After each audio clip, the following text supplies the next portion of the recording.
malam semua.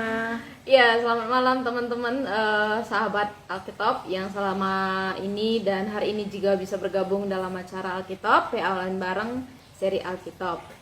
Ya, sekali ini kami mengucapkan selamat Paskah untuk teman-teman yang kemarin sudah bersama-sama merayakan Paskah di gereja, di keluarga. Kiranya semangat dari pengharapan dalam Paskah kebangkitan Kristus Yesus menolong kita untuk terus melayani Dia. Ya, betul, selamat Paskah, dan kiranya melalui Paskah ini teman-teman juga semakin melihat kasih Tuhan yang begitu besar sehingga kita semakin mengasihi Dia, semakin mau membalas cintanya melalui kehidupan kita sehari-hari memuliakan Dia. Oke, nah dan dalam masih semangat Paskah, hari ini juga kita akan mengangkat tema Alkitab seputar kebangkitan Kristus, kebangkitan Yesus yang akan kita buka bersama-sama dari 1 Korintus 15 pasal 15 ayat 1 sampai 11 yang akan menemani kita untuk menggali Alkitab pada malam hari ini. Iya, kita akan undang ya untuk Loren dan juga Yosi. Oke, nah teman-teman, mungkin yang pertama kali bergabung, kita ada dalam pendalaman Alkitab atau PA, yaitu Alkitab, di mana kita akan menggali pasal-pasal yang terkenal, yang digali dari sudut pandang yang baru, dan dalam perikop-perikop. Biasanya kita akan gali satu perikop, melihat penggalian tersebut, dan kita akan mendapatkan pelajaran utama dari perikop yang kita gali. Ya, melalui penggalian ini kita berharap kita akan semakin tahu bagaimana mengenal firman Tuhan, dan kita tidak hanya menggantungkan dari khotbah ya, tapi kita belajar untuk menggali sendiri supaya setiap hari kita selalu mendapat makanan firman Tuhan yang bergizi sehingga teman-teman bisa semakin bertumbuh di dalam Tuhan. Nah, kalau teman-teman sudah mendapatkan berkat melalui bergabung bersama kami, silakan praktekkan sendiri di rumah sehingga setiap hari kalian bisa menggali ayat-ayat firman Tuhan yang diinginkan supaya kita semakin dekat dengan Tuhan dan semakin bertumbuh. Iya, dan pastikan bisa menggunakan metode PA sangat banyak sekali gitu, tapi dalam penggalian Alkitab biasanya kita menggunakan metode SADDA, dan teman-teman udah kirim juga linknya, nanti teman-teman bisa gali juga apa itu metode SADDA. Oke, nah ini Lawrence dan Yosi bisa perkenalan singkat mungkin ke kita semua mungkin ya, supaya kita sedikit tahu informasi pribadi dari Lawrence ataupun dari Yosi. Silakan, bisa dari Yosi dulu. Oke, selamat malam Ibu, Kakak, dan teman-teman semua. Perkenalkan, nama saya Yosi Nebaho. Asal saya dari Batak, Medan. Saya berdomisili di Kabupaten Asmat, Papua. Kegiatan saya sehari-hari, saya bekerja sebagai seorang guru. Terima kasih.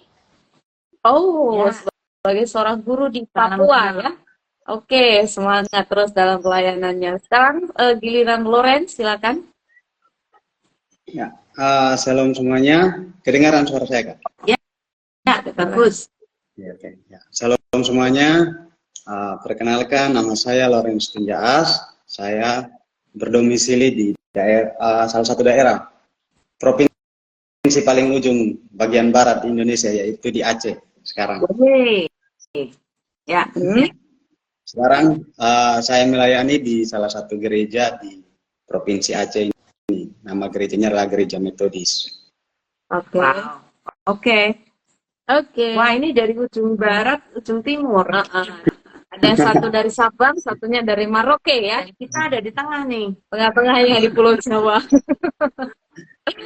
Oke, salam kenal Lawrence di Aceh dan juga Yosi yang ada di Papua ya. Ya, sekali lagi kita bersyukur malam hari ini kita bisa kembali PA mengangkat tema Yesus bangkit, di mana kebangkitan Yesus adalah kemenangan kita bersama karena Dia benar-benar bangkit dan kebangkitannya adalah kemenangan kita. Ini yang akan kita gali malam hari ini ya. Untuk memulainya kita akan masuk langkah yang nol dulu, yaitu memulai dengan doa pembukaan. Saya minta Ibu bisa membawa dalam doa. Oke, mari kita berdoa bersama-sama. Bapa yang surga, terima kasih untuk malam hari ini, karena kami boleh berkumpul bersama untuk membahas firman-Mu, menggali firman-Mu, merenungkan firman-Mu. Tuhan, kiranya firman-Mu boleh sungguh-sungguh berbicara di dalam hati kami. Roh Kudus-Mu menolong kami sehingga firman-Mu sungguh termeterai di dalam hati kami. Tuhan, kiranya melalui penggalian pada malam hari ini kami semakin melihat bahwa kebangkitan-Mu sungguh menjadi kemenangan bagi kami. Karena itu Bapa, kami berdoa firman-Mu akan terus menolong kami untuk mengingat ini dengan baik dan memegang teguh apa yang sudah Engkau berikan pada kami. Terima kasih Tuhan, dalam nama Tuhan Yesus, Juru Selamat kami yang hidup, kami berdoa. Amin. Amin. Oke. Nah, sebelum kita membaca bersama-sama 1 Korintus 11 ayat, kita akan sedikit overview apa itu surat 1 Korintus dan bagaimana latar belakangnya. Jadi surat 1 Korintus ini teman-teman yang ada di rumah ataupun teman-teman yang mungkin sudah pernah belajar ini ditulis oleh seorang hambanya yaitu Rasul Paulus gitu ya. Dia adalah rasul yang ditangkap Tuhan untuk melayani orang-orang, khususnya untuk orang-orang yang di luar Yahudi gitu. Makanya dia juga mendirikan banyak gereja, perintisannya salah satunya adalah kota Korintus sendiri. Itu ya dirintis oleh Rasul Paulus bersama dengan rekan-rekan dalam pelayanannya gitu. Jadi dia mendirikan jemaat di Korintus pada perjalanan misinya yang kedua gitu bersama dengan teman-teman rekan pelayanannya. Ya, kalau saudara melihat di peta Alkitab, maka saudara melihat Korintus itu di daerah Akaya, di provinsi Akaya, dan saudara lihat juga Korintus ini bukan kota kecil, tapi lumayan kota yang cukup besar.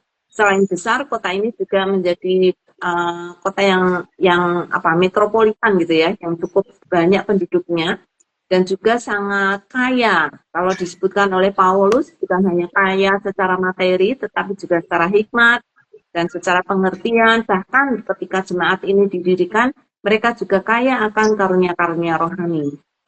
Iya, jadi kenapa disebut juga sebagai kota yang besar, kota metropolitan, karena ada jalur-jalur perdagangan juga yang biasanya ada di sana gitu ya.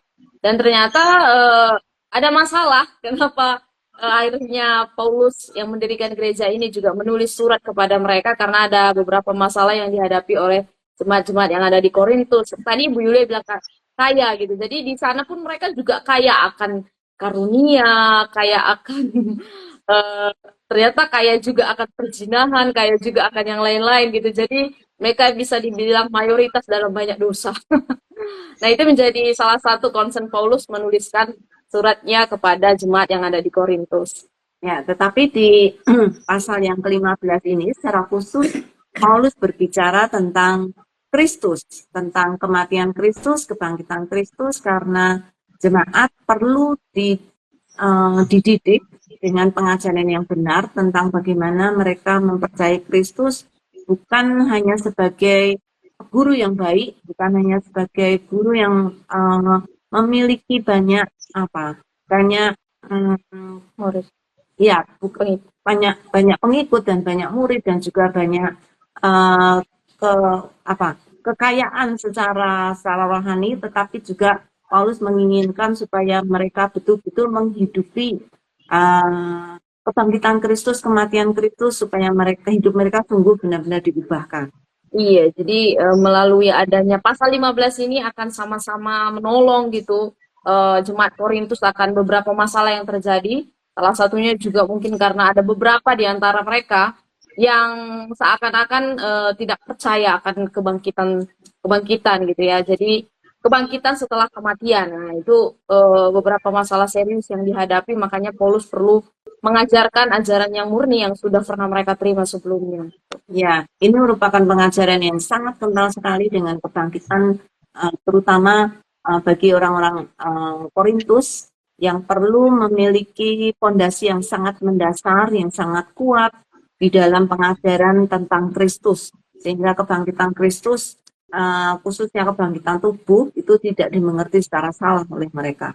Oke, nah kalau di pasal 15 sendiri teman-teman nanti bisa baca, itu ada 58 ayat ya, dibagi dalam 3 perikot. Kalau dalam versi TB itu ada kebangkitan Kristus, kebangkitan kita, dan kebangkitan tubuh. Tapi malam hari ini kita akan bahas 1 perikop saja gitu, karena waktunya nggak banyak untuk kita bahas 58 ayat. Jadi kita akan lihat perikop kebangkitan Kristus dari ayat 1 sampai ayat 15 bersama Lawrence dan juga Yosi.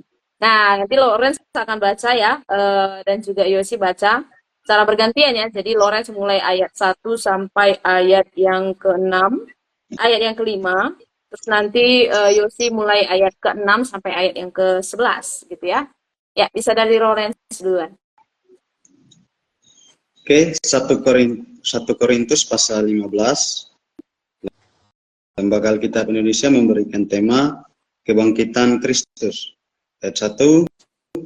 Dan sekarang saudara-saudara, aku mau mengingatkan kamu kepada Injil yang aku beritakan kepadamu dan yang kamu terima dan yang di dalamnya kamu teguh berdiri.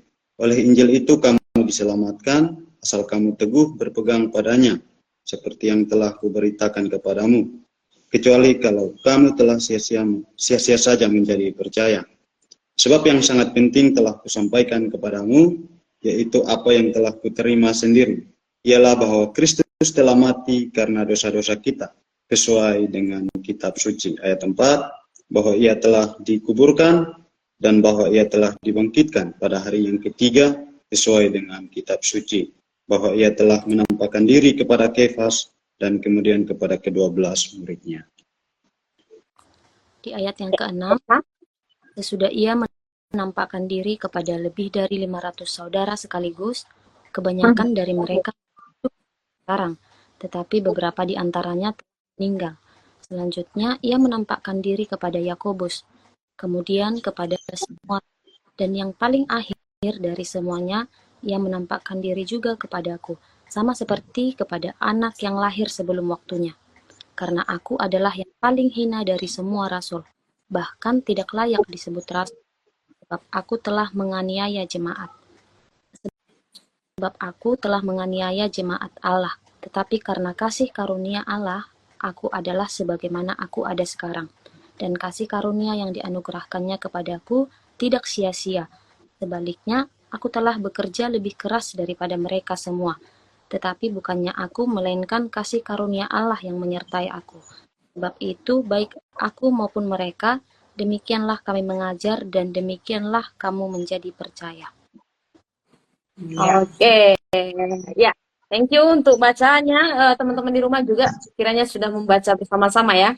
Nah, nanti malam ini kita akan menggali dari metode SABDA berdasarkan ayat 1 sampai ayat 11. Silakan teman-teman juga ikut merespon, memberi tanggapan, atau mungkin bertanya sehubungan dengan ayat yang sedang kita gali.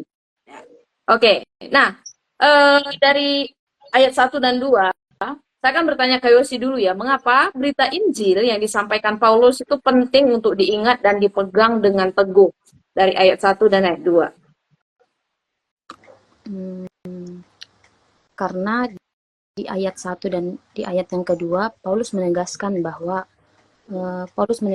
kepada jemaat di Korintus bahwa oleh Injil itulah jemaat di Korintus bisa diselamatkan. Ya, betul sekali ya. Paulus berkata kepada Injil yang aku beritakan. Jadi berita Injil yang Paulus beritakan kepada mereka itu sangat penting diingat. Karena kalau tidak, mereka akan melihat bahwa keselamatan itu mereka mungkin merasa itu usaha mereka sendiri. Tetapi dengan mengingat ini, mereka diingatkan terus bahwa kasih karunia Tuhanlah yang menolong mereka untuk mendapatkan keselamatan di dalam Yesus Kristus ya. Iya, jadi penting banget ini sebagai dasar mereka bisa diselamatkan ya. Untuk itu Paulus mengulang 2 kali kata yang sama juga ya untuk Injil yang sudah diberitakan kepada mereka. Itu diulang di ayat 1 dan juga diulang di ayat 2. Jadi mereka sendiri juga sudah menerima Injil itu ketika Paulus menyampaikan pertama kali ke mereka, dan Paulus mengingatkan kembali bagaimana Injil itu sudah diterima oleh mereka. Nah, sekarang apakah isi berita Injil yang diberitakan oleh Paulus tersebut? Ayat 3 dan ayat 4. Nah, sekarang ke Lorenz. Ya, kalau kita membaca dari ayat 3 sampai dengan ayatnya yang keempat itu, dalam berita Injil yang Paulus sampaikan, di bagaimana dia menekankan bahwa Kristus telah mati bagi dosa-dosa kita, sesuai dengan kitab suci, dan bahwa ia telah dikuburkan, dan bahwa ia telah dibangkitkan. Kira-kira ini garis besar Injilnya yang Paulus sampaikan kepada jemaat di Korintus, bahwa Kristus telah mati untuk dosa-dosa kita, dia dikuburkan, dia dibangkitkan. Nah, mungkin itulah berita Injil yang harus kita beritakan, yang harus kita sampaikan juga kepada gereja-gereja zaman sekarang, bahwa itulah berita Injil, bukan Injil yang lain, tetapi berita Injil itu tentang perbuatan Yesus. Apa yang telah Tuhan buat, kepada orang-orang berdosa. Nah, itu garis besarnya. Ya, jadi inti Injil ternyata sangat jelas sekali sudah dijelaskan oleh Paulus ya.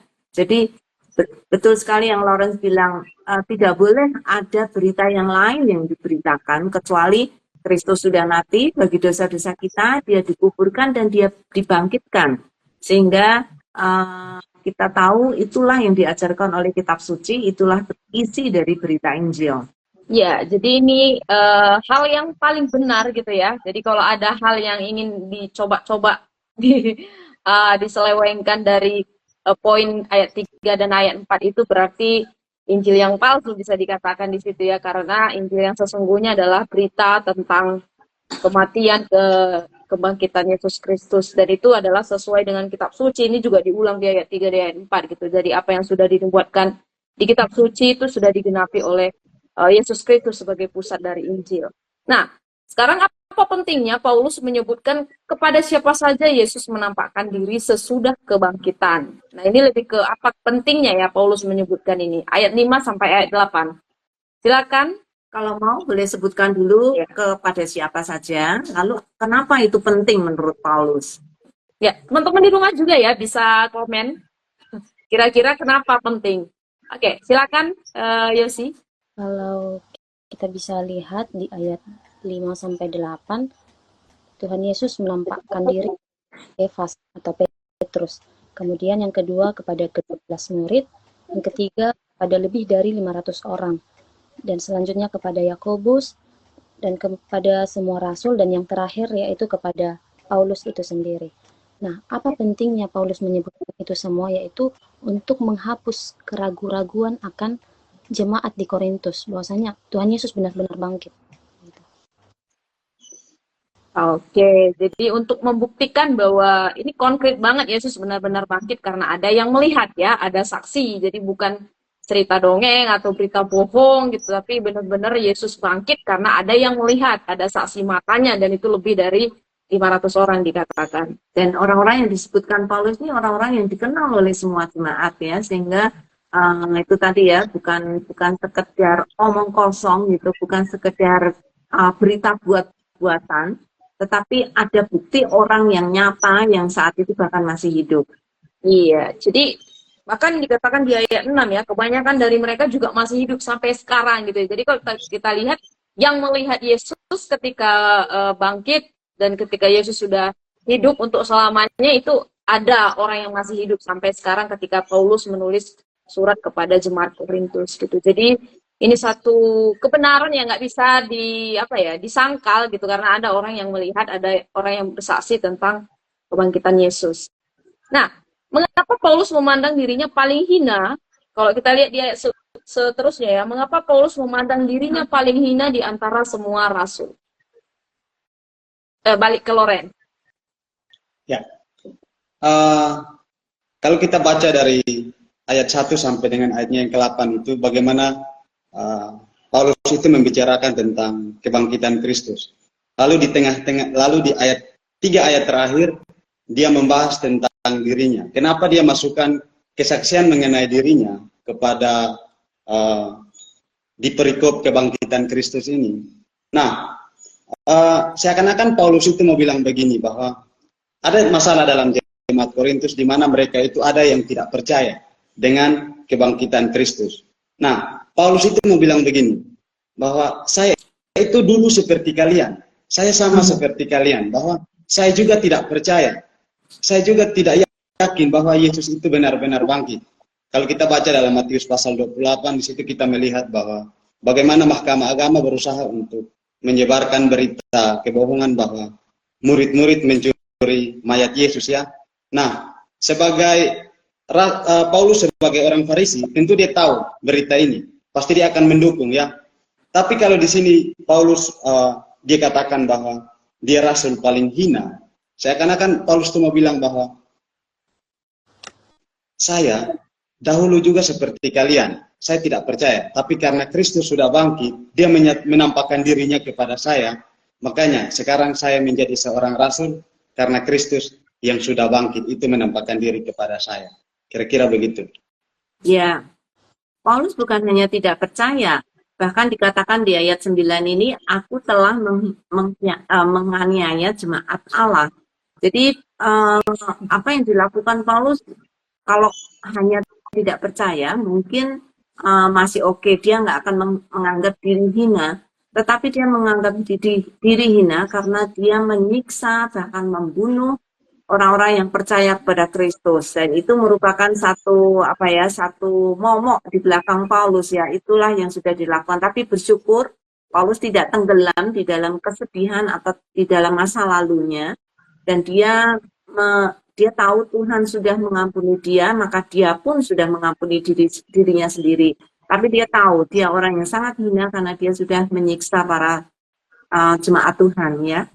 Amin. Iya, jadi ini sejarah Paulus yang sebenarnya mungkin teman-teman juga udah bisa pelajari atau sudah tahu gitu bagaimana Paulus yang dahulunya penganiaya jemaat gitu, tetapi ditangkap Allah ketika ingin menganiaya jemaat di jalan ke Damaskus, ya. Nanti teman-teman bisa pelajari juga di 1 Korintus 9.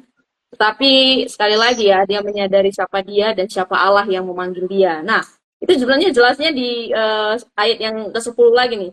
Bagaimana keadaan Paulus sekarang saat menuliskan surat ini, dan apa yang membuat Paulus menjadi Paulus yang sekarang di ayat 10.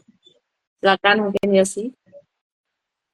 Ya, di ayat 10 ini keadaan Paulus sekarang di dalam konteks ini yaitu Paulus bekerja lebih keras daripada mereka semua di sini, yaitu para rasul. Nah, Paulus menyadari, walaupun dia bekerja lebih keras, Paulus tetap menyadari bahwa dia bekerja lebih keras itu bukan karena dirinya sendiri, tetapi melainkan semata-mata hanya karena kasih karunia Allah. Begitu. Ya, jadi Paulus yang sekarang bukan lagi Paulus yang dahulu. Paulus yang sekarang menjadi orang yang sangat baru, orang yang sangat mengasihi Tuhan, bahkan dia rela mengerjakan apapun bagi Kristus, bahkan dia rela mengorbankan dirinya dengan banyak siksaan, banyak perjalanan kaki yang luar biasa.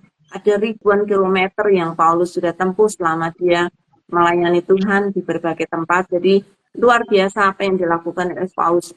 Justru karena dia merasa hina, dia ingin membalas lebih daripada semua orang yang sudah percaya pada Kristus karena dia berhutang Injil.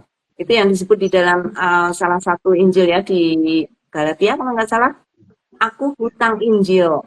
Nah, karena itu dia melakukan seberat mungkin, melakukan sebanyak mungkin untuk memenangkan jiwa bagi Kristus. Iya, seperti surat Paulus juga masih di Korintus dikatakan, aku yang sekarang bukannya aku yang hidupku yang kuhidupi sekarang bukan aku lagi gitu, tetapi Kristus yang ada di dalam aku. Dan bersyukur sekali ya dia menyadari, kalau aku baca tadi di ayat 10 baru ngeh gitu, di ayat 10 ini lebih dari 3 kali ya Paulus ngomongin tentang kasih karunia Allah gitu. Jadi dia semata-mata bisa pun bukan karena usahanya atau mungkin dorongan kekuatannya sendiri gitu, tapi berdasarkan kasih karunia Allah yang memanggilnya dan mengaruniakan kepadanya untuk bisa bersaksi atau memberitakan Injil lebih banyak lagi kepada banyak orang, kepada banyak gereja, baik di Yahudi maupun keluar gitu, karena Korintus ini kan di wilayah Yunani gitu. Nah, sebenarnya ada satu pertanyaan sih, tapi belum masuk ya. Ya, nggak apa-apa. Oke, kita lanjut dulu ya. Teman-teman yang lain juga bisa sambil menimpali di kolom komentar, silakan, atau bertanya. Ya. Oke, nah apa dampak dari pengajaran yang Paulus dan rasul-rasul yang lain ajarkan? Kalau dilihat dari ayat 11, mungkin Loren mau menjawab. Ya, kalau kita lihat dampaknya dari pengajaran antar murid-murid dan Rasul Paulus, yaitu kamu menjadi percaya, yaitu bagaimana saat itu konteksnya kepada orang-orang di Korintus, bahwa dia dan murid-murid sama-sama mereka ajarkan kebenaran, yaitu tentang Injil. Jadi dampak dari apa yang mereka ajarkan, apa yang mereka khotbahkan, yaitu orang-orang di Korintus itu menjadi percaya. Itu ya, saja. Amin. Karena mereka lah juga mungkin sekarang akhirnya sampai ke Indonesia, sampai ke Papua, sampai ke Aceh, untuk kita boleh percaya kepada Kristus. Luar biasa. Iya, karena pemberitaan mulai keluar ya dari bangsa Yahudi sampai ke ujung bumi yang sudah dinubuatkan, dan akhirnya bisa kita dapatkan, kita menikmati keselamatan dari apa yang diberitakan oleh para rasul termasuk Paulus. Ini ada satu pertanyaan teman-teman dari question box dari, aku lupa ini namanya, tapi ini guest Sabda Alkitab yang pernah sudah jadi guest. Bagaimana pendapat saudara teori pencurian mayat Yesus oleh para murid? Apakah masuk akal? Thanks. Ada yang bisa menjawab? Silakan Yosi, silakan Lawrence. Mau Yosi dulu? Coba silakan. Tadi karena Lawrence sempat sebut juga ya pencurian mayat Yesus di Matius 28 gitu ya. Silakan. Ya, jadi teori mengenai pencurian Yesus itu ya salah satu teori yang dibikin, yang itu yang dipercaya oleh orang Yahudi sampai dengan sekarang kalau kita baca dalam konteksnya Matius itu ya. Bahkan sekarang pun banyak yang percaya bahwa bukan hanya dia itu dicuri, tapi Yesus itu, ada yang bilang Yesus itu hanya pingsan, ada yang bilang Yesus, cerita kebangkitan Yesus itu hanya dongeng. Jadi kalau memang benar-benar tubuh Yesus itu dicuri, maka lebih banyak fakta yang membuktikan bahwa Yesus itu bangkit daripada Yesus itu dicuri.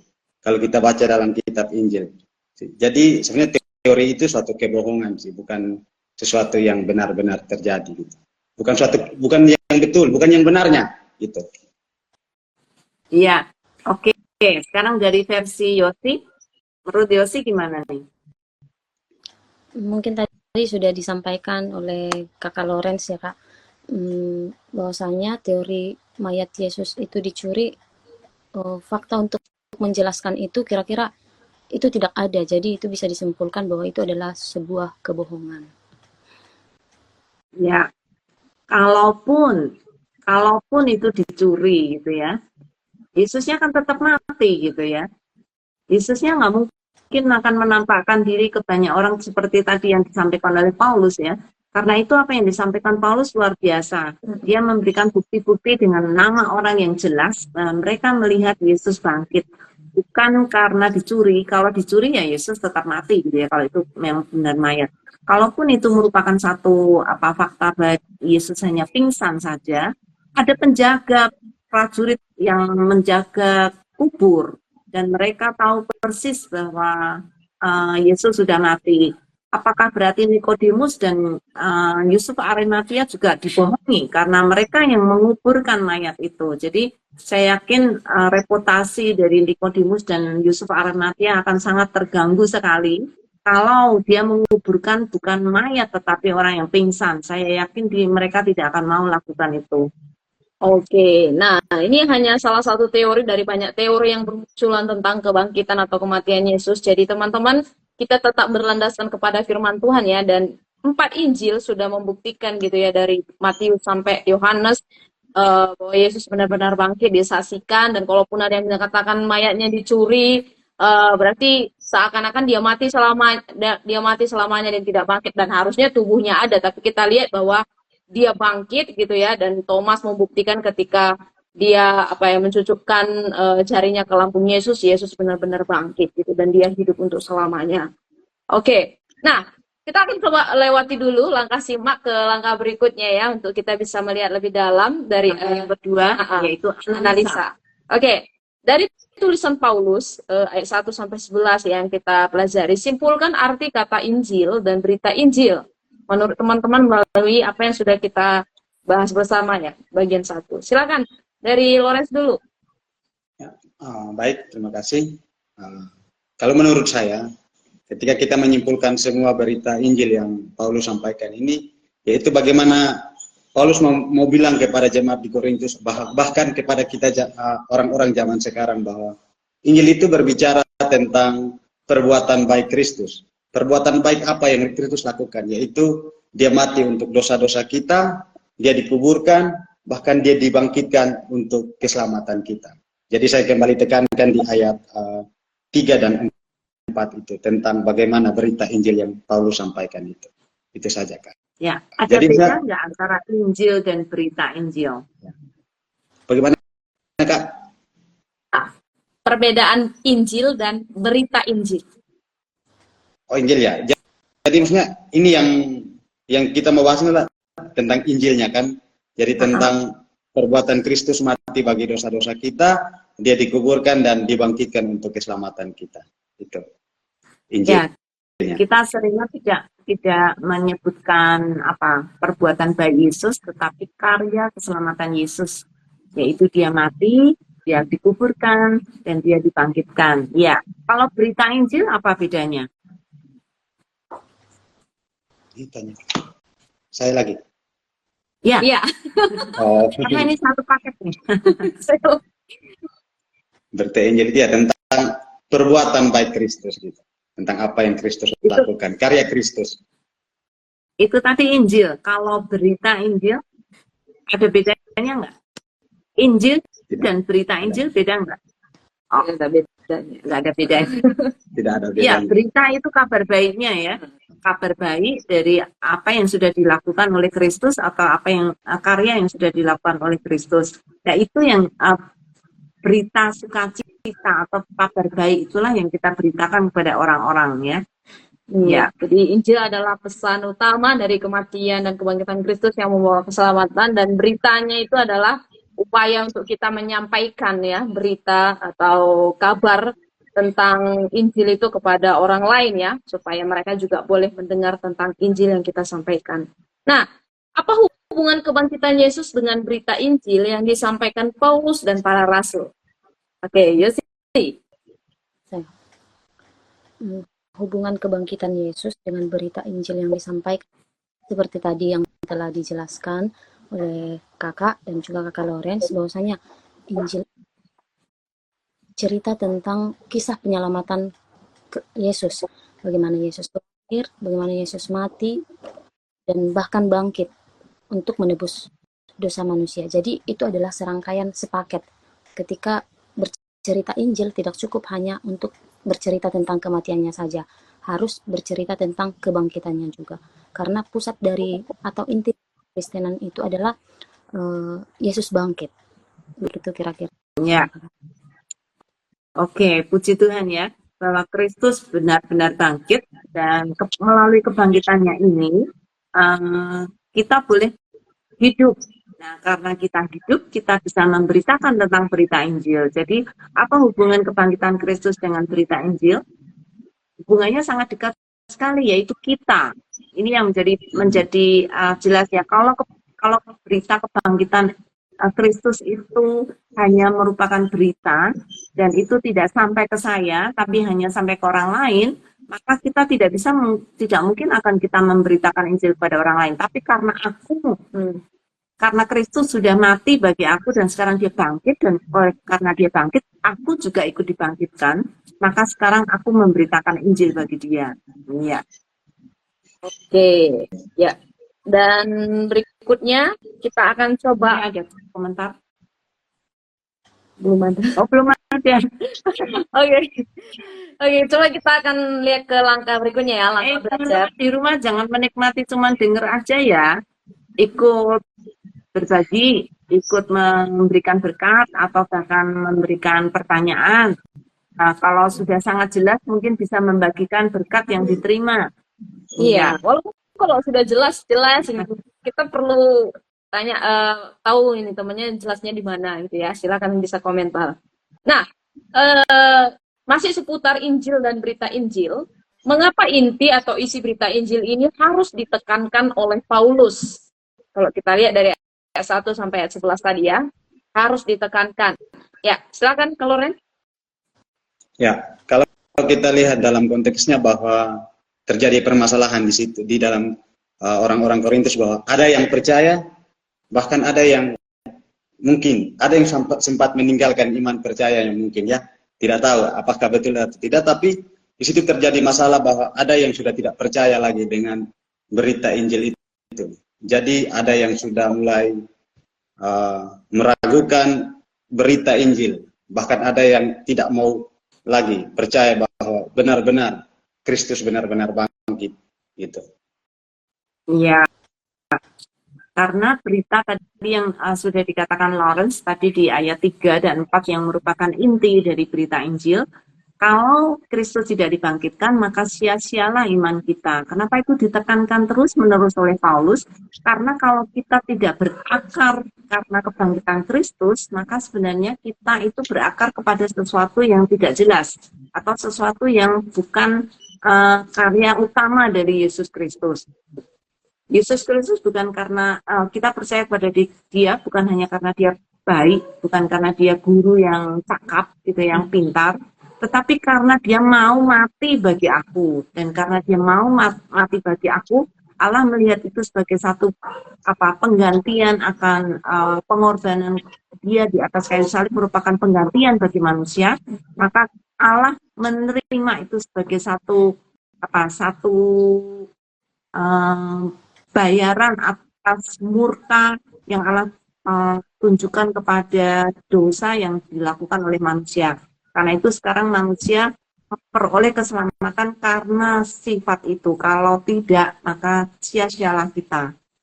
Oke, jadi benar ya, satu sisi Paulus ingin memurnikan ajaran yang benar tentang isi dan berita Injil, tapi di sisi lain tadi Ibu bilang juga tentang kalau ini sebenarnya di perikop 2, tapi berkaitan sekali ya, andai kata Yesus tidak bangkit, maka sia-sialah iman kita, sia-sialah kepercayaan kita. Bahkan Paulus bilang juga di ayat 17, kita akan masih hidup berkubang di dalam dosa-dosa kita gitu ya. Jadi ya itu Kristus bangkit dan berita Injil ini tentang Kristus yang mati dan bangkit harus ditekankan karena Paulus menyadari semua orang berdosa dan semua orang membutuhkan penebus supaya kita bisa diselamatkan gitu ya, dan kita bisa bersatu kembali dengan Allah, dimana kita nggak bisa mencapai Allah karena dosa-dosa kita yang kalau ya di Yesaya dibilang itu bagaikan kain kirmisi yang sangat menjijikkan sekali. Seperti itulah kehidupan dosa-dosa kita di hadapan Allah. Makanya Kristus harus menggantikan itu semua dengan kematiannya dan kebangkitannya di atas kayu salib dan kebangkitannya itu. Nah, ini ada satu pertanyaan Ibu. Oh, ini udah aplikasi ya pertanyaannya. Oke, nanti kita bacakan karena berkaitan dengan aplikasi. Nah, kita lanjutkan dulu ke langkah keempat, doa diskusi. Apakah berita Injil, ini melihat ke sekarang ya, apakah berita Injil ini masih diberitakan oleh gereja atau orang Kristen hingga hari ini? Mungkin dari pandangan Yosi, nanti juga mungkin dari pandangan Loren juga ya. Ya, silakan dari Yosi dulu. Kalau dari pandangan saya sendiri, berita Injil ini puji Tuhan ya Bu, masih diberitakan oleh gereja. Namun tidak bisa dipungkiri juga bahwasanya zaman sekarang ini banyak mimbar yang hanya terfokus pada nasihat. Terkadang hanya menyampaikan etika atau tentang pengajaran kemakmuran atau tentang kesuksesan. Namun yang terutama itu adalah penyampaian Injil, bagaimana karya Allah menyelamatkan manusia, begitu. Iya, betul sekali ya. Saya bersyukur kalau di gereja Yosi masih memberitakan Injil, berita Injil yang sesungguhnya ya, bukan Injil yang lain. Kalau di gereja Lawrence gimana? Ya, kalau gereja saya puji Tuhan masih memberitakan juga tentang Injil yang benar ya. Tapi kalau kita lihat fenomena gereja-gereja zaman sekarang ya, tadi seperti Yosi bilang bahwa ada juga jemaat yang istilahnya tiap minggu hanya dengar ini aja, tidak ada sesuatu yang baru. Karena berita Injil ini kan sudah lama ya, tapi ada jemaat yang memang bosan atau memang tidak mau dengar lagi dengan berita Injil. Jadi pengkhotbah juga pasti punya caranya dia. Mereka mencoba untuk menggunakan panggung itu bukan untuk berita Injil, tapi ada yang mungkin memberikan motivasi untuk pengajaran baik ya. Tapi kalau untuk gereja saya sendiri, puji Tuhan, masih dalam berita Injilnya itu. Itu aja. Puji Tuhan. Ya, itu nanti masuk ke pertanyaan yang kedua ya. Oh, sudah langsung ke sorry. Ya, tidak apa-apa. Ya, pernahkah Anda melihat berita Injil itu diselewengkan? Tadi sedikit Yosi sudah menyebutkan ya, dan Lauren juga. Kira-kira puji Tuhan di gereja kalian tidak, tapi mungkin kalian dengar dari gereja yang lain atau ada berita yang lain. Apakah betul ada berita Injil yang lain yang diberitakan oleh gereja-gereja? Tadi Yosi menyebutkan sedikit atau mau menambahkan dan alasan kenapa itu dianggap sebagai berita yang diselewengkan. Yosi? Berita Injil yang diselewengkan, mungkin ini Bu, saya mau bercerita hal yang saya alami begitu Bu. Mungkin tempat saya sekarang mungkin masih terbilang ini pedalaman lah begitu Bu.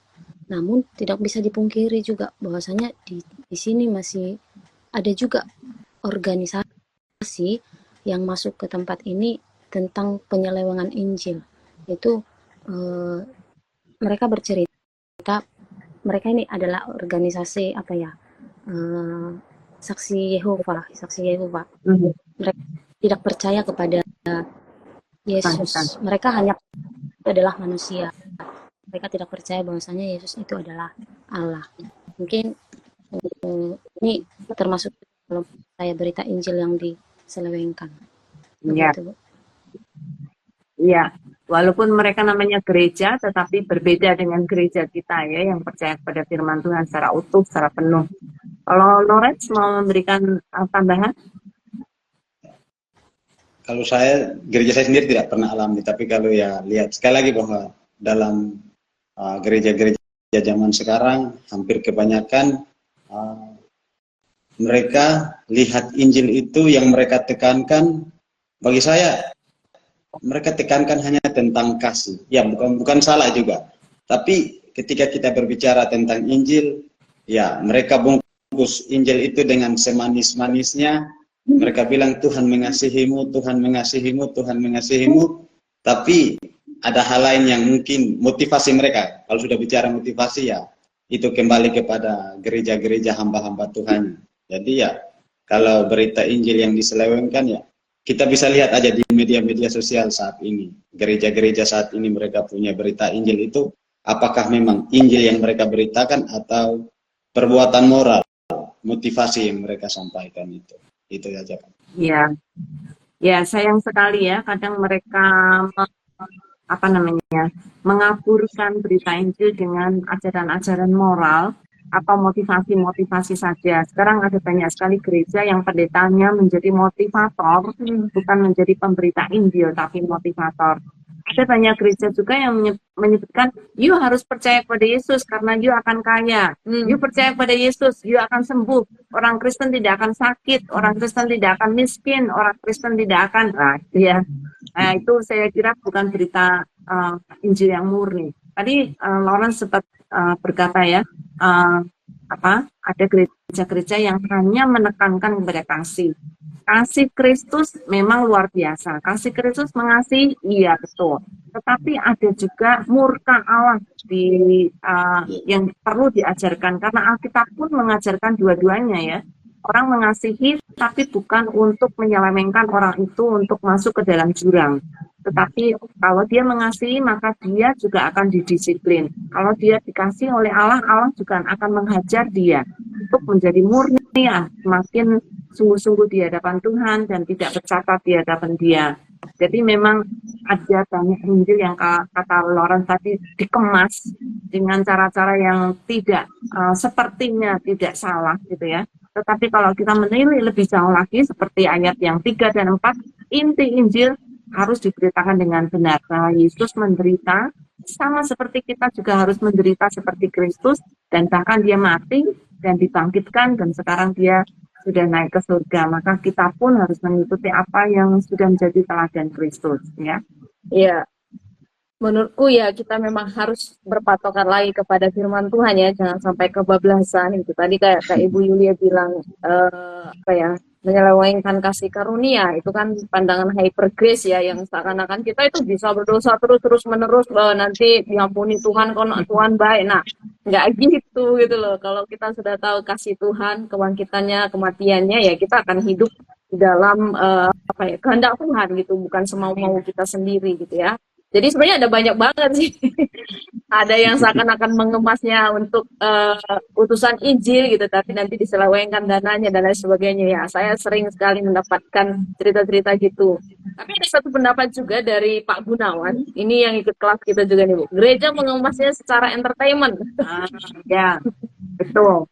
Kayaknya sekali gereja sekarang kalau puji-pujian itu 1 jam lebih, tapi kalau firman Tuhannya 15 menit sudah cukup. Ya. Iya, baru banget tadi aku baca satu postingan dari seorang pengkhotbah yang luar biasa dan dia membahas sedikit tentang gereja entertainment sekarang, di mana altar yang itu tempat di mana pemimpin atau mungkin pengkhotbah untuk menyampaikan berita Injil dijadikan sekarang tadi kayak Lores bilang panggung gitu ya, untuk orang hanya bisa nonton tapi tidak menikmati ibadah gitu ya, untuk mencari euforia dan lain sebagainya. Jadi udah kayak entertain, tidak ada lagi kusuk atau kita bisa secara murni mendapatkan pemberitaan firman Tuhan yang benar gitu. Gimana hanya membahagiakan jemaat tanpa melihat bagaimana keadaan jemaat gitu. Harus kembali kepada yaitu firman Tuhan sendiri. Ya, kalau kita berkata mereka hanya makan susu saja sehingga mereka tidak bertumbuh di dalam Tuhan. Perlu makanan keras supaya mereka boleh bertumbuh di dalam Tuhan. Nah, ini ada satu pertanyaan ya yang lagi viral nih. Mungkin teman-teman tahu juga ya dari Ray. Lalu bagaimana dengan fenomena war takjil sekarang ini? War takjil lebih viral dibandingkan berita Injil khususnya Paskah. Apakah ini selingan saja atau gereja sudah kurang memberitakan Injil? Gimana teman-teman? Ada tanggapan? Lores mungkin ngikutin nggak? Kalau soal war takjil, boleh dijelaskan dulu Kak. Soalnya saya nggak ngikuti perkembangannya. Walaupun di sini mayoritasnya itu, tapi saya nggak ngikuti. Kak, sorry. Iya. Kalau Yosi ngikutin? Ngikutin tapi sekilas saja, tidak sepenuhnya mengerti. Tapi kalau menurut saya sih Kak, kalau ini kan udah masa digital, orang-orang lebih tertarik pada apa yang FYP pada masa kini. Jadi itu tergantung orangnya sih. War takjil lebih viral dibanding berita Injil khususnya Paskah. Mungkin ini masing-masing orangnya juga maksudnya harus gimana ya, apakah ini selingan saja atau gereja sudah kurang war takjil jadi gereja kurang memberitakan Injil, jadi ini sesuatu kayaknya tidak ada kaitannya Kak ya, kalau menurut ya. Jadi memang mungkin orang sekali kasihan kalau dia nggak tahu ya. Ini takjil kan itu biasanya dikejar oleh banyak orang yang mau buka puasa gitu ya, di banyak tempat, di tempat-tempat keramaian itu banyak sekali orang menjual makanan-makanan yang akan dipersiapkan nanti untuk buka puasa. Tetapi justru orang-orang yang bukan yang buka puasa, orang-orang yang bukan dari agama Muslim itu lebih heboh mencari takjil dibandingkan orang Muslim sendiri gitu. Jadi ketika orang Muslim yang mau buka puasa cari takjil udah habis, siapa yang habisin? Orang-orang Kristen atau orang-orang yang bukan Muslim yang justru membeli takjil itu, ya. Ya, ini nggak tahu di tempat luar nggak ada ya gejala ini ya, ada fenomena ini. Fenomenanya ada, cuman kami kan nggak sebanyak mereka, jadi kami mungkin nggak lebih mayoritas kan di sini. Ya kami nggak terlalu kejar gitu, jadi yang karena mereka memang banyak, jadi bala kami kadang nggak dapat juga. Tapi soal fenomena kejar dong, cerita kan bukan untuk kita. Tapi soal fenomena ya. Saya kira ya memang tidak ada hubungan langsung ya, tetapi yang jelas orang-orang Kristen itu perlu dididik ya untuk apa artinya hidup di dalam Kristus, apa artinya mengasihi orang lain, apa artinya menghormati orang lain. Jadi saya kira tidak seharusnya orang Kristen ikut kejar-kejar takjil gitu ya, entah itu diberi gratis, entah itu dijual. Kebanyakan sih yang banyak ngomel itu karena dijual dan yang beli justru orang-orang bukan Muslim gitu ya. Ya saya kira tidak seharusnya orang Kristen ikut-ikut gitu, ikut maksudnya ikut merugikan gitu ya. Ya kecuali kalau itu nggak laku, nah boleh dibeli supaya membantu mereka yang menjual gitu ya. Oke. Iya. Jadi kita perlu hati-hati dan selalu jangan kebablasan ya teman-teman. Kita harus tahu aturan yang benar sesuai dengan firman Tuhan gitu. Nah ini ada satu pertanyaan dari Godes. Apa jadinya kalau Injil itu hanya berhenti pada orang yang tahu saat itu ya? Saya nggak bisa bayangkan nasib orang-orang yang belum mengenal Kristus. Oh, yang saat itu maksudnya mereka ya yang ada di masa Paulus ya. Iya. Tapi yang kita tahu, Injil itu tetap berjalan ya kepada masa sekarang sehingga kita juga menerima gitu ya, mendapatkan berita Injil kepada kita semua sehingga kita juga bisa mengenal Kristus gitu. Dan kita bersyukur sekali karena Injil itu juga sampai kepada kita. Nah, bagian aplikasi teman-teman, Yesus bangkit. Apa dampak kebangkitan Kristus dalam kehidupan teman-teman sehari-hari? Dari ini sama dengan pertanyaan yang tadi diajukan oleh Bram. Dari Bram tadi, apa dampak kebangkitan Yesus bagi saudara? Ya, sekalian ya, dari aplikasinya. Dari Yosi dulu, nanti Loren. Dampak kebangkitan Yesus dalam sehari-hari. Nah, Kristus bangkit berarti Kristus menunjukkan bahwasannya dia berkuasa. Kalau yang saya alami sih, ketika saya punya Kristus saja bisa bangkit dari kematiannya. Berarti saya adalah ciptaannya, berarti harus bisa bangkit daripada masalah itu. Kemudian juga dampaknya juga yaitu kita bisa bersaksi akibat daripada fakta bahwasanya kebangkitan Yesus sungguh hidup di dalam diri kita masing-masing begitu. Ketika kita sudah menaruh pengharapan kepada Tuhan, kita bersaksi akan cerita Injil itu. Begitu. Oke, ada saksian ya. Dari Loren? Ya, dampak dari kebangkitan Kristus bagi kehidupan saya pribadi yaitu perubahan hidup yang harus saya alami. Seperti para murid-murid dan para pengikut Kristus saat itu, bahwa ketika Kristus belum bangkit, mereka takut, mereka tidak berani beritakan Injil itu. Tapi ketika mereka tahu bahwa Kristus bangkit, maka ada perubahan hidup yang mereka alami. Maka aplikasinya untuk saya pribadi yaitu kebangkitan Kristus merubah hidup saya. Amin. Oke, amin. Terima kasih Loren dan juga Yosi atas penggaliannya malam hari ini. Dan juga saya sendiri juga bersyukur sekali lagi walaupun sebulan terakhir ini menggali tentang Paskah, tapi sekali lagi diingatkan ya, kebangkitan Kristus itu bukan cerita bohong, tapi kebangkitan Kristus itu adalah bukti nyata bahwa Yesus kita benar-benar Tuhan kita yang hidup. Dia hidup untuk selama-lamanya, membawa keselamatan untuk kita dan membuat kita juga untuk gemes kalau kita nggak cerita gitu, gemes kalau kita nggak beritakan kabar baik itu kepada orang lain yang belum kenal Kristus gitu. Jadi membawa pengaruh besar untuk kita juga bisa terus cerita tentang siapa Kristus yang mati dan bangkit untuk menyelamatkan kita. Ya.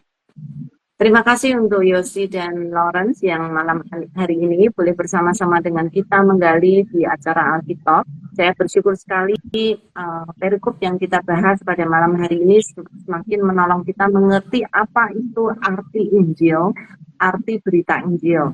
Ya, saya sangat bersyukur Paulus menjelaskan dengan sangat jelas tadi yang dijelaskan oleh Lawrence ya, bahwa dia mati untuk dosa saya dan dia dikuburkan dan dia bangkit supaya kita mendapatkan kemenangan. Dan kiranya hidup kemenangan itu yang menolong kita untuk bisa merubah hidup kita yang lama, bukan hanya merubah tapi mengganti hidup kita yang lama, membuang hidup kita yang lama dan menggantikan dengan hidup yang baru. Ya, terima kasih untuk Lawrence yang mengingatkan kita bahwa perubahan hidup, transformasi hidup itu penting setelah kita menerima Yesus. Dan saya sangat bersyukur tadi Yosi menyebutkan betapa pentingnya ketika kita sudah mengalami hidup kemenangan di dalam Kristus karena kebangkitannya, kita sekarang harus memberitakan Injil kepada orang lain. Ya, terima kasih Yosi sudah diingatkan bahwa itu menjadi satu motivasi yang terpenting ya di dalam hidup kita. Kenapa kita memberitakan Injil? Karena aku sudah diselamatkan, karena aku sudah menikmati kasih karunia Allah, dan karena aku sudah mendapatkan kemenangan di dalam Kristus ya. Oleh karena itu kasih karunia Dia memampukan aku untuk boleh memberitakan Injil bagi Dia. Ya, kiranya itu menjadi komitmen kalian berdua ya.